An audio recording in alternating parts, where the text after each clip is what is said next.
Hello. Hi, Andrew. Hi. How are you? Yeah. Sorry, what'd you say? I just said, how are you? Good. How are you? I'm very well, thank you. Amazing what water will do for you. Yeah. What does that mean? Well, that means we didn't have water for 4 weeks, and then we had our well hydrofracked, and now we have water. Oh my God. 4 weeks? That's a long time without water. Yeah, well, we had four deliveries of water in there, whether they come and fill it up. Wow. Wow. Which is not cheap. No, that really is not cool. No, it's not cool. Wow. Well, I'm glad you have water again. Yeah, it's very nice. Yeah.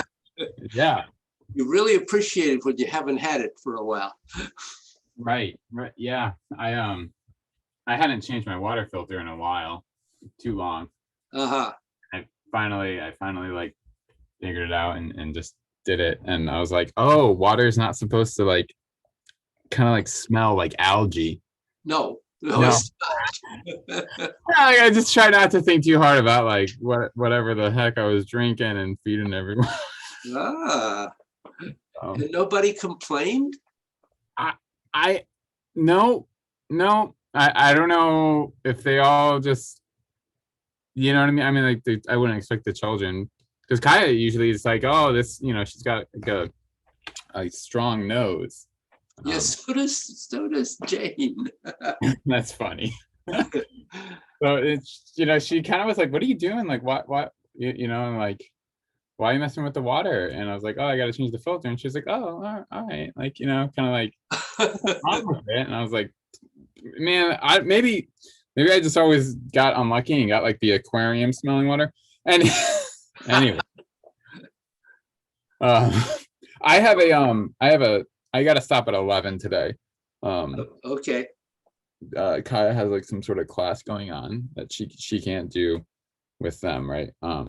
So just okay. Well, then we won't. Yeah. Probably won't do any forum today. I know. I'm sorry. I don't know. So just to be clear, let me say a couple of things here. If I am not going to have class, I always let people know. I don't just not appear.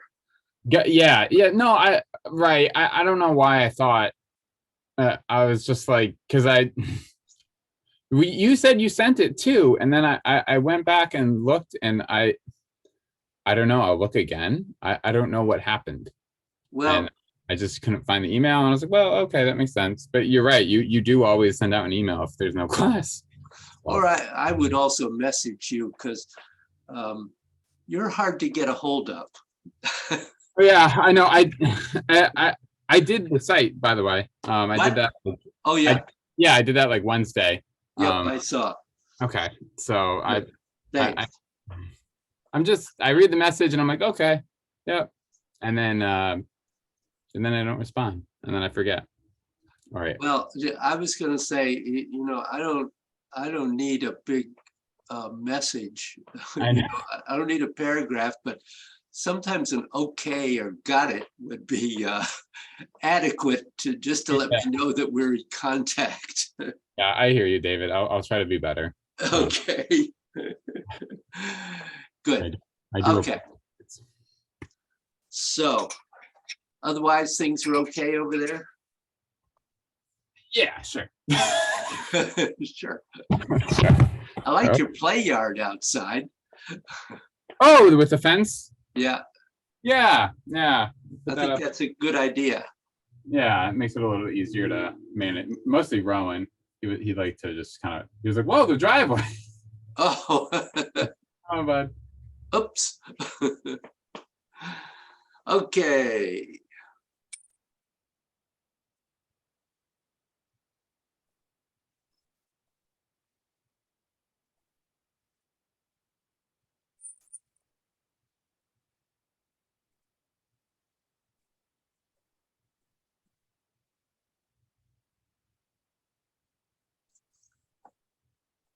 So any questions?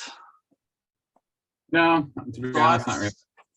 No, I've just been trying to work on the stuff we talked about last time of the keeping the four corners and not trying to over rotate.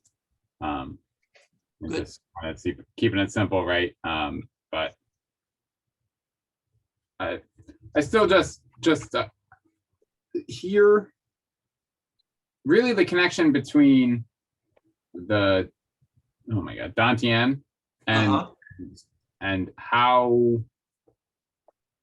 I don't know how to describe it. It's like within the hip joint. Yes, the quad. Right. Like I really have like, it's just like a void. You know what I mean? So like I can like from here to the Dantian, I'm like, okay, cool. And then it's just like a void, and then like, okay, it's going down the outside of the leg or it's coming up.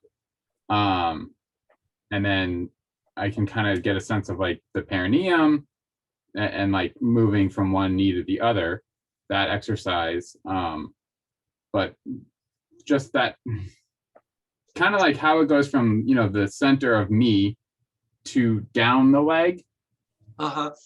Just like all of a sudden, like I'm like, okay, like here's my leg, but like from that point to me, it's just, you know, like literally like through that joint, I just do not get a sense of like it's just, it's like a curtains over it or something. You're disconnected. Yeah, and it's just a little, you know. So I don't know why I'm bringing that up, but well, it's a very important point, and I think you should bring it up.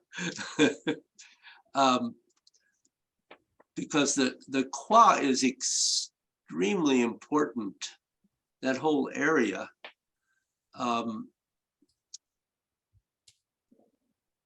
the energy is transferring through it in several ways, but two primary ones. But do you feel let's start with, do you feel the movement of the qua? I think so, right? Like that's what makes it difficult. I don't know if I don't know if I get a sense of, you know, like this feeling. Like I do, but I don't get a sense. So I get a sense of like opening and shutting, right? Good. Okay. But not a sense of movement through it. You know, it's like within the void of non-feeling there, I can get a sense of like everything around it is going through that, right? But not in it. So do you feel tense in that area? Yeah, like to the point of like, you know, lower back pain. So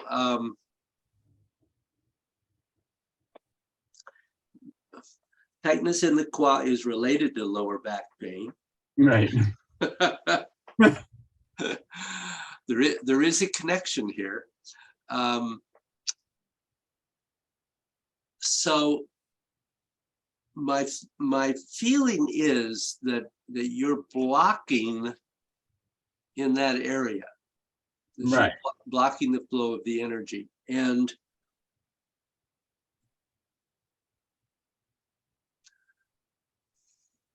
I mean, we're going to do some more stuff with that today, but I'm just trying to think about, if you remember, when we, at one point we talked about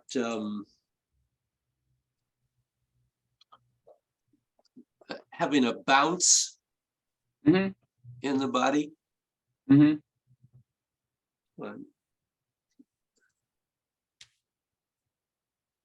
Yeah, there we go. Okay.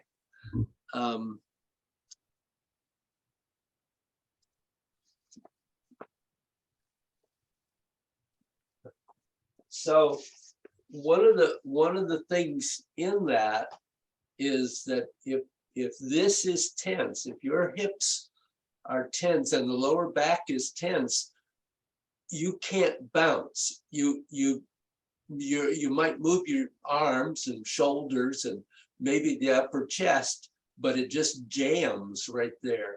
And that totally blocks anything going through it. Right.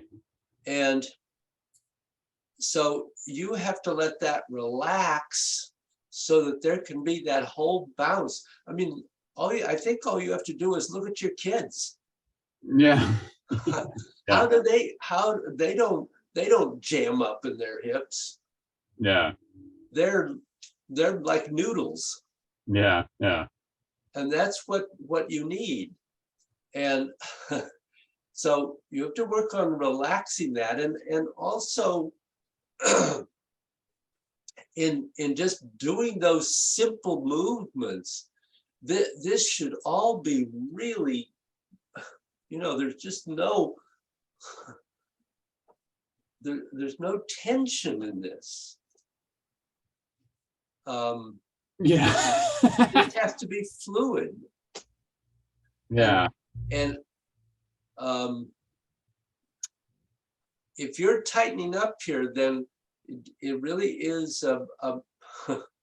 you really have to try to focus on letting that area let go. And that's part of, finding that basic level that we talk about first in Tai Chi, but it's true in Qigong too. We're not doing everything here, we're doing everything here. And I just relaxed my qua and let it drop. Right. And that's where you want to be, because that's where you can get that 3-year-old bounce, where you can get that looseness. Yeah, like when I do that, it's like whatever the heck these things are, like they're coming up here. Like, okay, hold on a second. Let me get you back to where I can see you. Yeah. Like whatever like this thing is like extremely tight. Yeah. So that's your dong, that from the knee up through the perineum to the other knee. And that has to be very relaxed also. So it's not on the inside. Yes, it is. Well, the dong probably is, but what I'm talking about is like literally like right underneath the surface of my skin, right here. Like it feels like it connects like from the outside of my knee to like up here. I don't know anatomy at all. Okay, so that's your tensor fascia latae, if you'd like the term. Sounds like a coffee. Okay. I know it does, doesn't it? And that is a broad ligamental band that runs from the hip to the knee. Yes, that's good. Yeah. Okay. And it can get really tight. And as a matter of fact, if you massage it just above the knee, often that area will be painful. That's absolutely correct. So that's very difficult to stretch. Excellent. Good. All right, that's what I wanted to hear from you. Okay, that's really the ideal, if you will, correction for that is massage. Okay. Because somebody else can really get in there and really work that. Mm-hmm. Massaging it yourself, or I don't know, do you have a mechanical massager? I think we do actually. Yeah. You might really try even just 5 minutes on each side. Okay. Yeah. Or less if you don't have the time. Yeah. Because I know you're not going to go to a massage therapist right now. Right. And because I could recommend a really good one who would work on that, but if you wouldn't mind still sending it over. Okay. know, soonish, like they just got their first shot. So soonish, we can probably Oh, start thinking about doing more stuff. cool. Yeah, Yeah, that'd be great. yeah, I will. I'll send it. Okay. So Yeah. I think that's where the sounds to me like that pretty much where the problem lies. Yeah. It's like, yeah. Yeah, it's like a weird thing where it's like I have an awareness of that opening and shutting. Yep. It feels like it's because I'm aware of everything around it moving, right? But yeah, like there is just a lot of tightness and like I don't want to say pain, but just tension of like I'm holding my, and I'm like I'm just standing. I'm just trying to stand, and my that thing and like some of the other muscles or whatever the heck's around there Yep. are like, okay, but like we're really trying. I'm like I'm really not. Please don't. Yep. Okay. I really think that's probably a key for you. Okay. Yeah, I have to figure that out. I'll send Elizabeth's info over to you. Okay.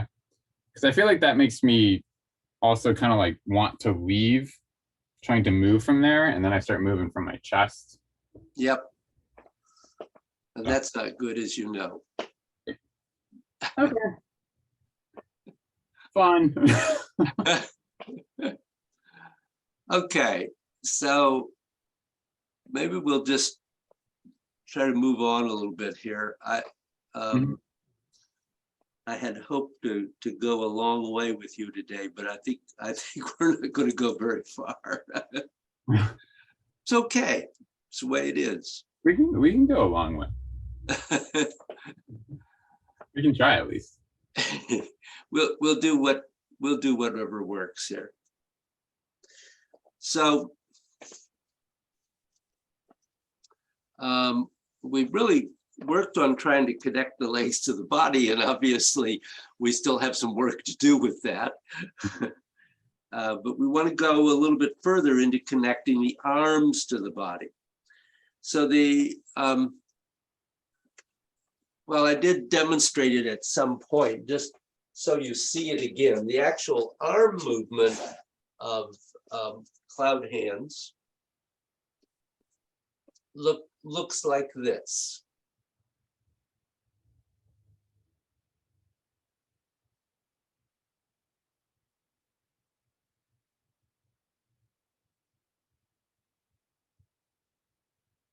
So there's a constant turning and arcing movement in this.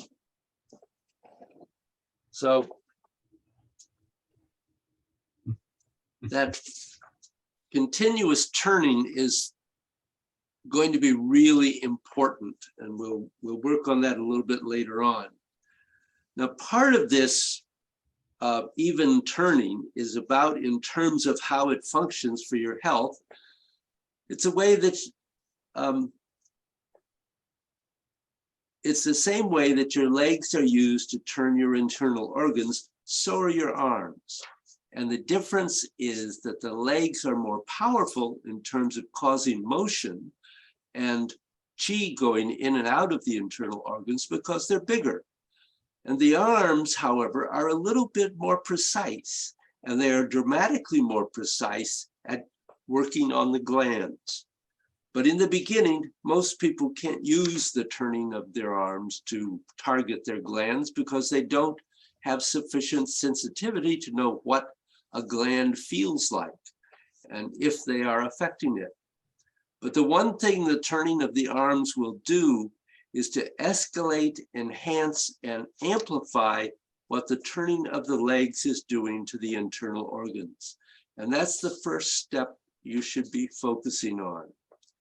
So it's good to be aware of this information about the glands until you have the requisite sensitivity to use it. The arms are dramatically more valuable in terms of affecting glands, and for that matter, for affecting the inside of the brain as well. Now you have something else that's in the body. Most people are very, very familiar with stretching in what I call the longitudinal sense. But the overwhelming amount of stretching that we're doing in our daily life is on a regular basis, side to side. If you were to go through all the motions you do, writing and typing being a couple, there is always these constant turning. There's always the constant turning of the arm. If you really get the twisting of the body down very well, that prevents things like carpal tunnel and all sorts of illness.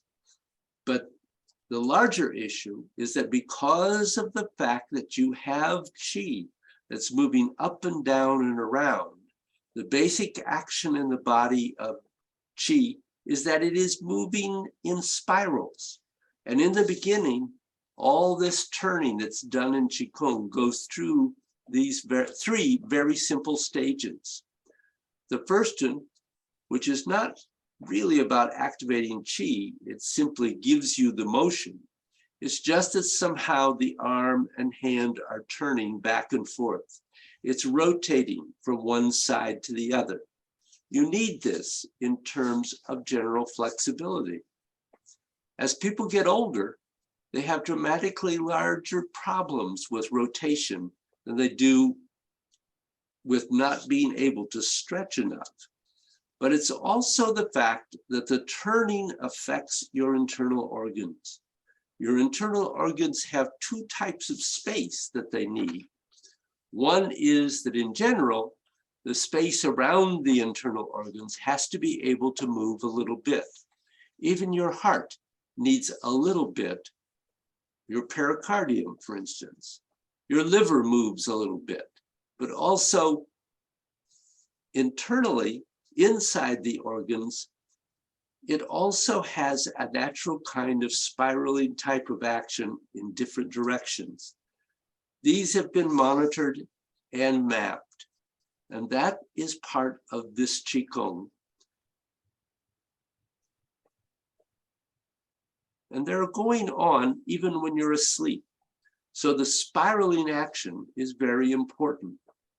Now, the second method is twisting. We've talked a little bit about twisting. And the third one is spiraling. Opening the energy gates in its first way of doing it only goes into twisting. It doesn't go into spiraling because spiraling is dramatically more difficult since it requires a greater degree of action of movement inside muscles and fascia that most people have. So we will go into that another time. But what we have to look at is that many people's arms are not connected to their body. But even more of an issue is that many people's arms are only vaguely connected to their internal organs, or they are not connected as well as they should or could be. So they're more on the minimum side of the range rather than the maximum side. So you know what rotation is. Your arm rotates right, left.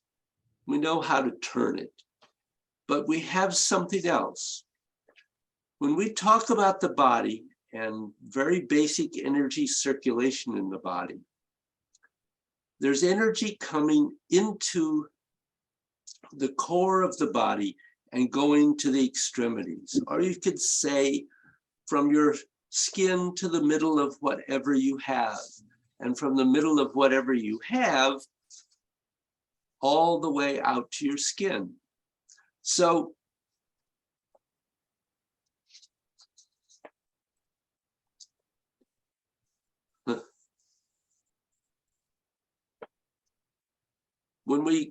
I actually want you to look at this. When I turn my arm this way, I'm causing energy to come into my body. And when I turn my arm this way, I'm causing energy to go out. Now that's, if you remember when we talked about twisting perhaps the first time, that's focusing on the thumb edge of the arm. if you focus on the little finger edge, because the arm has the ability to do two different twistings, this motion is twisting the little finger in, drawing energy in. That's twisting the little finger out and sending energy out. Mm-hmm. Yeah. So the forearm is easy to turn. Everyone can turn the forearm. Nobody has trouble twisting their forearm. Most people don't do so well twisting the upper arm. And even if they twist well in their upper arm, now it starts to get a little bit trickier because most people don't do the most brilliant job with their deltoids, not to mention the scapula and the space between the scapula and the spine. So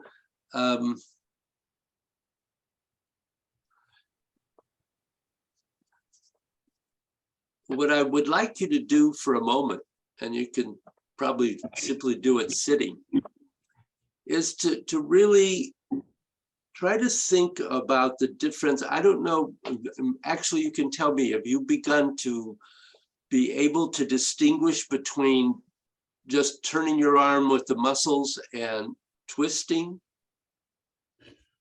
If that's the only thing I'm doing, yes. Well, that's good. Okay, that's fine. Yeah. That's fine. So,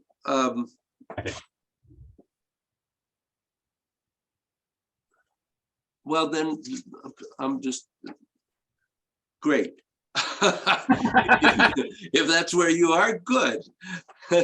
I'm glad to hear it. And we won't waste time just trying to twist your arms, because you can do that. Of course, the problem is twisting it while you're doing other things. Right. Yeah. Yeah. That you know, that would, if I try to do that, it's like the only thing I can do really is focusing on the twisting, and like everything else is probably falling apart. Yeah. And in a way, that's perfectly all right when you start working on twisting, because when you're working on the twisting, if you can get vaguely get the movement and really be aware of the appropriate twisting in the movement, then you can gradually refine that back to having the movement be what you'd like it to be and twisting at the same time. Right, right. But you're absolutely right, because twisting requires that you let go of using the muscles and as the primary mover, and it's really hard to do that. Yeah, right. And just I wouldn't get as, not that I don't have a sense of the space between, you know, scapula and spine and like that kind of exercise, and you know, the elbow to the scapula. But if there's supposed to be like twisting, I can get a sense of my arm, in my upper, lower arms, and you know, sometimes hands. But like if there's supposed to be some sort of twisting happening back there, I have no idea what that is. You know, that's a thing that goes like this. So if that's supposed to twist while it's doing it, I don't have a clue what you're talking about. So one of the things, so the first thing that we try to be aware of with the scapula is that it can slide this way. Mm-hmm. Okay, it can also slide this way. Okay. Which means that it can also slide this way and this way. Okay. Yeah. And in addition, the scapula can move from your ribs out and back in. So and that movement is extremely small. It's not it's not a big movement at all, but it can be very present. Okay. So there's and again, I might mention that a good massage therapist can really help loosen up your scapula. Yeah. It's always funny because, like, as you said, I can play with it, and I'm like, well, I think like, it feels like I'm doing it, and I mean, everything's like, oh, I don't know. I guess if I like took a video of my back, like what I'm getting at is, I always have a little trouble with the scapula of, am I just moving my shoulders around? Yeah. And I'm like, well, no, like, I'm pretty sure like my shoulder is staying mostly still. It's moving a little bit, but I always like wrestle with myself of like, but are you really just like going like that? Like, so I did not know about the rib, the rib moving that. I mean, it makes sense, but yeah, well, okay. One of the things I would say is I loved your awareness that you're trying to feel that, because many people are just unconscious about it. But you're right, and the difficulty is eventually, and this is it. You've got to work really one stage at a time. When we talk about the twisting, as I was just saying, you can get the twisting in the forearm. Can you also feel it in the wrist and the hand and the fingers? Right. Probably, because if you can get the forearm to twist, then feeling the hand and fingers isn't too hard. But can you also then feel the upper arm twisting? And yes, the shoulder also twists too. Okay. And that goes right into the scapula, and eventually all of that movement, whichever one you're focusing on, has to connect all the way back to the spine. And okay, one of the easy places, because I'm not sure that, well, not that I'm not sure. I know that cloud hands, which we will probably get into next session, next time, but cloud hands is not the easiest place to work on that connection. It is a good place to work on to it because it's a movement which really facilitates making that connection all the way back. But the place that is perhaps easier to work on it is like the 8 gates standing meditation, doing pulsing, because you don't have to worry about anything except that repeated movement. Right. And cloud hands in a way is the same thing, in that it's a repeated movement, but it's much more complex. Yeah, right. But if I mean, if you're standing in come on, David, Jung heaven, and doing pulsing, and if you can get everything from your fingertips to your spine connected, those 8 positions give you an opportunity to work on it in different planes of movement, different directions, up and down, in and out, side to side. It's just really a good place to be able to work on that and open that up. and not have it just be an arm movement. Right. Because it's an arm movement, it's not totally ineffective, but it's not fully effective. So the movement has to be something that goes clear back into the back. Yeah. I guess I like it all makes sense except for the part where it connects to the spine. Like my spine in my head is, it can go up and down, but like, so when you say it connects to the spine, like, whoa, like it's just because it's moving away from it, you know, like it's just like the space between it is like opening, you know, is that the connection, or is it like, is my spine doing something? No, you're besides anything else, you know, it might be doing, but we don't really do anything with the spine yet. We do later on. Yeah. Okay. But that space between the scapula and the spine principally is being moved by the movement of the scapula. Right. Okay.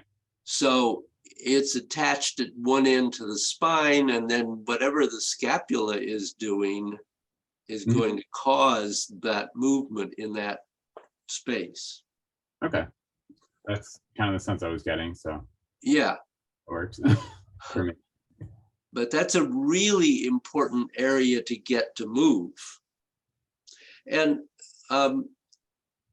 so one of the two pathways of the energy from the spine or the central channel into the side channels and the arms is an acupoint on the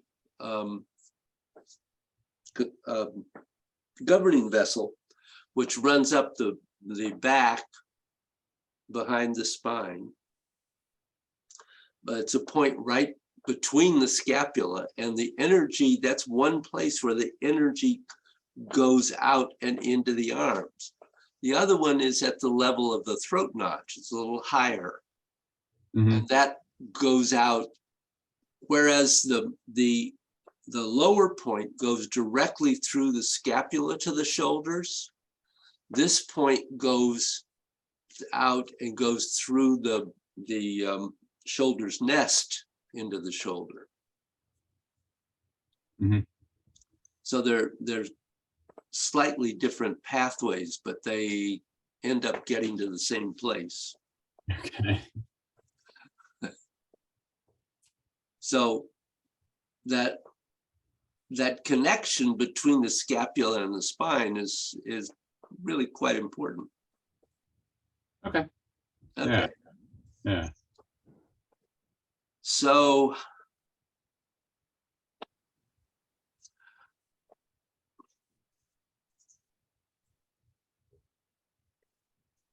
in Tai Chi, there's one of the old phrases in one of the Tai Chi classics says, Tai Chi comes from the sinews, which means the ligaments and not the bones or the muscles. But here's where this becomes important. This, at the beginning level, is just as a point of information. Now, most people think that what holds you up so you don't collapse on the ground is your muscles. And so they have to tense their muscles to hold themselves up. Nope, because your muscles don't actually hold you up. Then the next thing is, well, my bones do then. And that's because you know about the skeleton, and actually the bones don't do it up either. What holds you up are the ligaments of your body, most of which activate fairly spontaneously. But part of that bouncing process that we worked on, we were talking about a little bit earlier, is your ligaments being fully activated. So tensing your muscles is not actually going to hold your body up. You're actually looking in the wrong place because your ligaments are what are holding you up. you're really dealing with apples and oranges. So you're trying to get one thing to do what it was never designed to do, and then you're wondering why it doesn't work. At first, it's difficult to feel your ligaments. And that's why it's really in the beginning phase of energy gates. It is part of the usually the third or fourth round of energy gates. So everything needs to be connected all the way through. But now we have the shoulder blades also. The shoulder blades are very important because in all Chinese thought, they call these the root of the arm, because you can move any part of your arm and not move your shoulder blades. But if you move your shoulder blades, the rest of your arm has no choice but to go along with it. And your shoulder blades have a lot of other effects. There is a whole series of points that go between your shoulder blades and your spine. And if those points are closing down, a heart attack may be on the way. If those points don't close down, then heart attacks are far away. The second thing is that when the shoulder blades have a lot of movement, it makes sure that everything that has to move around your lungs and your heart moves well. When the shoulder blades become bound up, it actually makes it harder for the pericardium and the heart muscle to have full range of movement. And if you're talking about longevity, the way to healthy aging is to have things work well. And the way to unhealthy, painful, miserable growing older is to have things not work well. So it's not complicated. You have to have your shoulder blades be able to move. And last but not least, what is very important in everything, but is everything between the spine and the shoulder blades has to be able to move as well. Now I want to explain one other point. For women, the most common cancer is breast.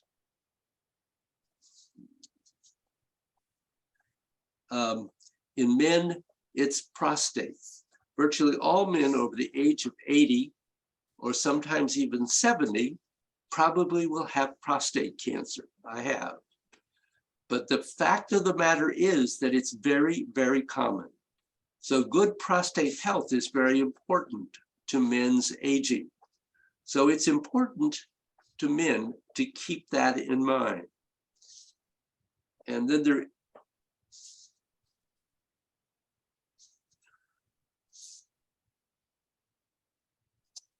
for women, just a short part of this, a point that is equally important is that when you're doing all these movements, your arm should not come closer than your fist width distance to their breast.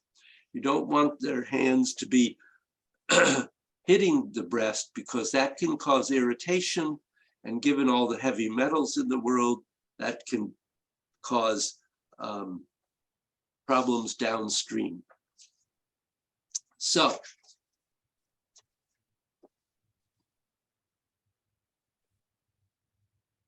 I want you to do some practice of, a little practice of twisting with your arms.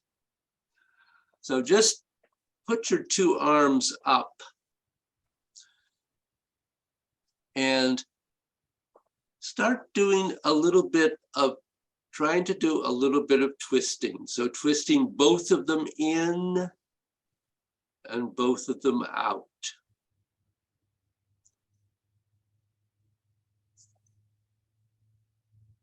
And see if you can really feel that twisting happening in your forearms.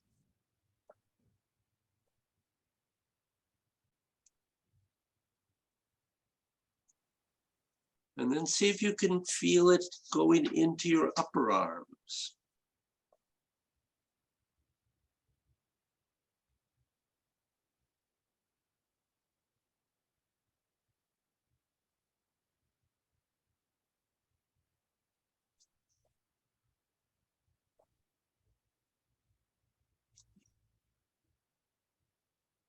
And then work on seeing if you can feel the twisting going back to your scapula.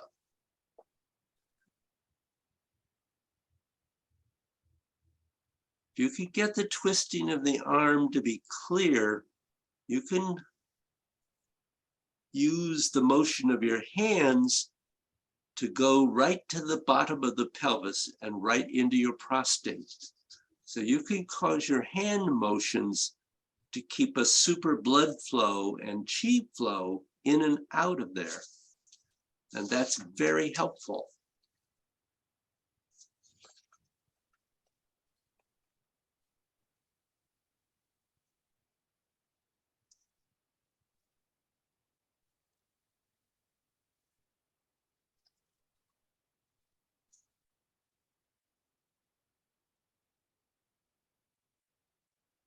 So do you feel like you can feel that reaching the scapula?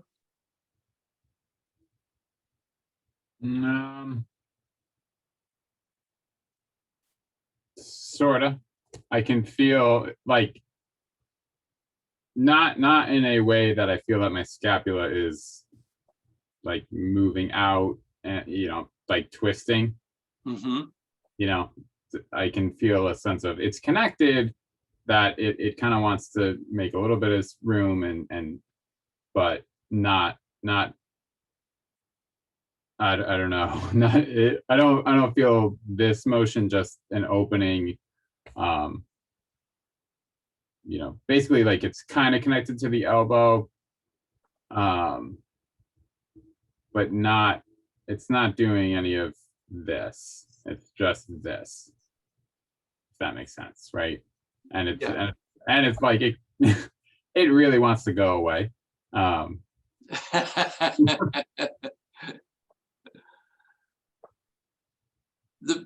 When you're just twisting the arm, probably the basic feeling that you will have in the scapula is that it's sliding. Yeah. You're not gonna, if you're not doing any other movement of the arm, you're probably not, certainly initially, going to feel any circular movement. Okay. So you're probably doing just fine. Okay. So if you're getting some sense of connection there, that's a good beginning.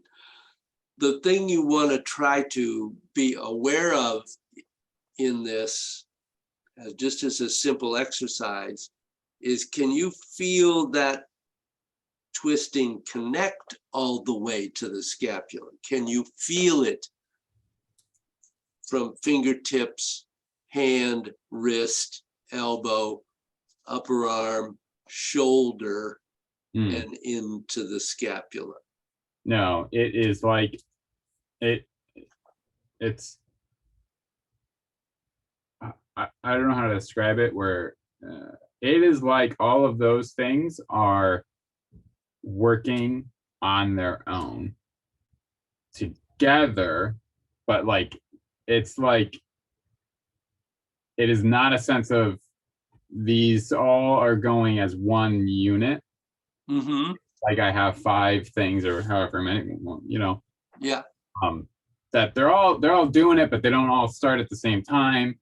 It's not synchronized, right? It's not a whole, okay, No. everybody together. So that's really the first stage in this. Okay. I can't remember if we talked about the pool ball method and the water hose method.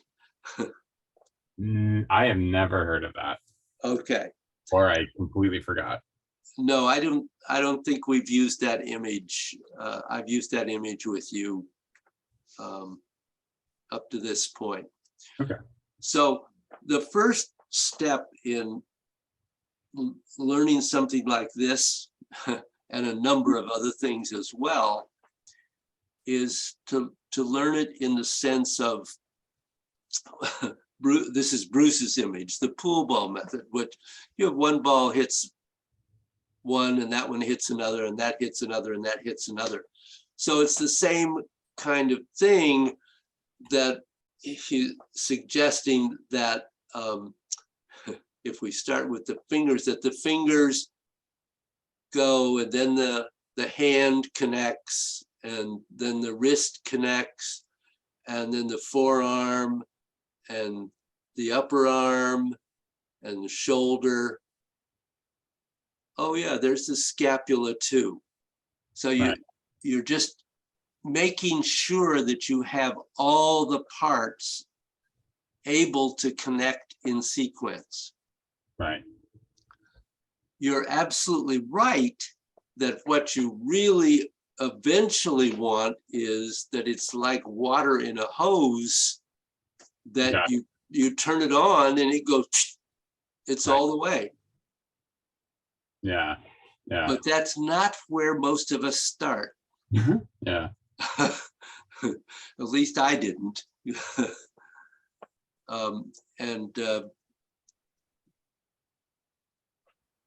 I think Bruce has said he's never had a student who started with that ability. Yeah. The shoulder one is also, it's just a little vague. Yeah. You know, I don't, it almost feels like more that I have an awareness that of like kind of how it's a ball and socket joint. And that it's kind of like aware, like, okay, like since everything's moving, like there's some movement in there, but not like I don't think I could isolate it to just the shoulder, if that makes sense. I'm just so that one, but also I think I didn't quite put together that probably is a spot that it can happen. I'm now kind of assuming it can happen everywhere. But yeah. oh, so that one's, I'm like, oh yeah, right. Doi. So actually, yes, it is possible to do that. It's not easy. I mean, it's fairly easy to really to use your forearm and say, okay, I would like my forearm to twist my fingers and hand. Oh, okay. I can get that sense that that's causing it. Mm-hmm. And I can get this to cause my upper arm to twist too. And that's not hard. And I can do that into the shoulder. But if you start from the shoulder and say, okay, I want the shoulder to twist first and cause the upper arm to twist, I can do that, but it is considerably more difficult. Yeah. One other thing, yeah, yeah. When I focus on the upper arm, my elbow really wants to come out. And not, and like I'm exaggerating, right? But like, and I'm assuming that's not, because like if my arm twists, right? Like, yeah. So I guess just kind of that simple thing, because like if I do this right with just like I'm just mechanically moving my hand, my elbow can stay there. But if I try to twist this even mechanically, like it goes like that. So when this is actually twisting, is some amount of elbow gonna come out, or should I like really try to not have that happen at all? There's going to be a little bit of elbow movement. The ideal would be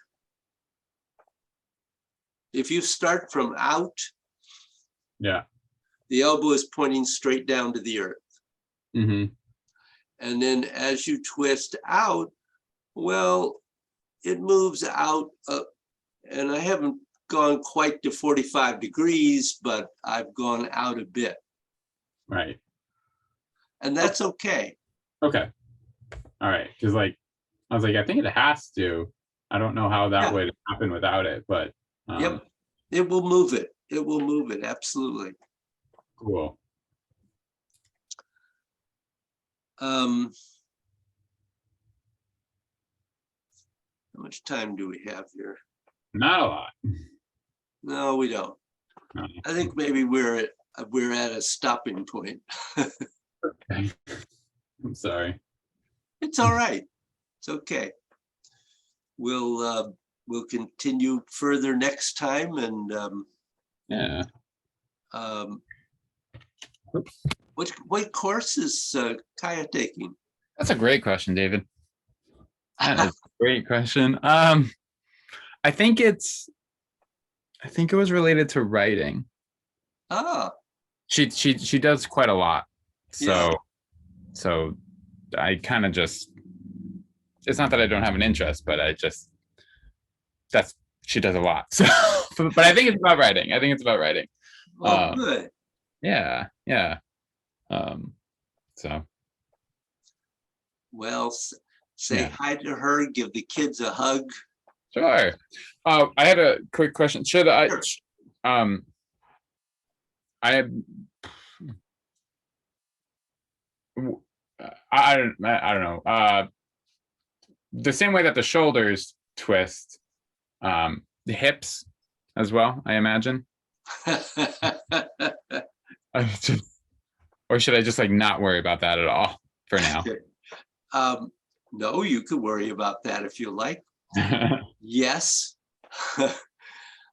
Just as the arm twists, the legs twist also. Now, the thing with the leg, however, unlike the arm is much more flexible than the leg. Right. The knee does not go in and out. Right. The knee remains fixed in position. Okay. Yeah. So the twisting in the leg, and yes, the quad area twists also. Okay. As a matter of fact, the whole body twists too, but don't go worry about that at the moment. Okay. But yes, if you want to see if you can feel the twisting in the leg, that's good. As long as you don't let it twist, let it cause the knee to try to turn, because it doesn't turn. It's a hinge. Right. It only goes in one direction.